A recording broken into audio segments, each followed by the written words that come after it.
Bonjour à toutes et bienvenue. Violence conjugale, étrangère, mais pas sans droit.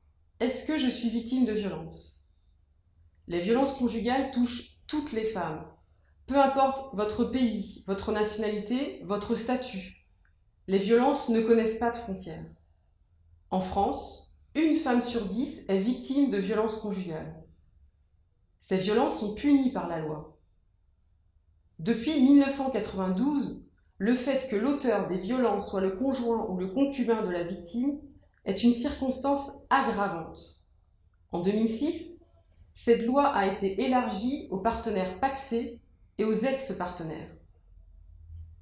Si vous vous reconnaissez dans l'une de ces situations ou l'une de vos amies, de vos proches, nous vous proposons des solutions pratiques pour comprendre et agir.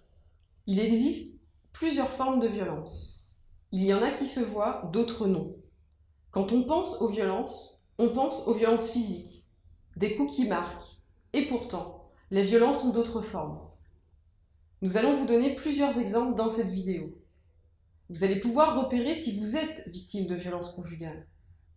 Votre partenaire utilise le fait que vous soyez étrangère pour vous tenir sous son contrôle. Il vous dit que c'est lui qui va faire les démarches pour votre régularisation. Il garde vos documents administratifs. Il les déchire ou il les cache. Au dernier moment, il ne vous donne pas les documents attendus. Les démarches ne sont pas faites. Vous ne pouvez pas accéder à votre première régularisation ou au renouvellement de votre titre de séjour. Il fait du chantage au papier. Vous n'avez aucune ressource. Il vous empêche de travailler ou d'étudier. Vous n'avez pas accès à un compte bancaire. C'est votre partenaire qui décide de tout, de vous donner de l'argent, de votre tenue vestimentaire et même de vos besoins personnels. Il vous empêche d'aller à vos cours de français, à votre formation, d'avoir des activités. Il vous interdit de sortir de chez vous, de voir des amis, votre famille. Il vous dit que sans lui, vous ne pouvez rien faire et que vous êtes en France grâce à lui. Il vous menace de vous renvoyer au pays. Il vous insulte, il vous rabaisse, il vous dit que vous ne servez à rien, que vous êtes folle.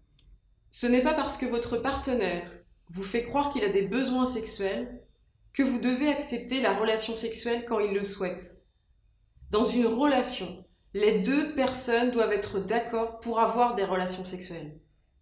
Peu importe le nombre de fois que vous avez dit oui auparavant, vous pouvez dire non à n'importe quel moment. Vous pouvez refuser et changer d'avis. Vous n'avez aucune obligation à accepter des pratiques sexuelles qui vous gênent. Vous n'avez plus confiance en vous. Vous ne dormez pas ou mal.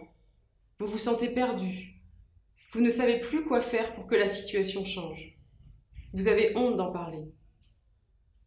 Toutes ces violences sont punies par la loi.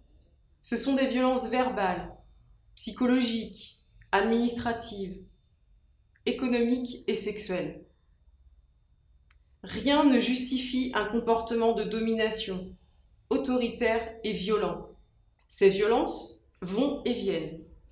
Elles se répètent. Il y a des moments plus calmes qui font espérer un retour à une relation sans violence. Mais cela recommence. Vous n'êtes pas responsable de cette situation. Ne restez pas seul. Pour obtenir de l'aide, appelez le 3919 ou autrement, rendez-vous sur le site solidaritéfemmes.org. Nous espérons que cette vidéo vous a été utile. N'hésitez pas à regarder les deux autres volets, violence conjugale étrangère mais pas sans droit, dont les liens sont disponibles juste ici.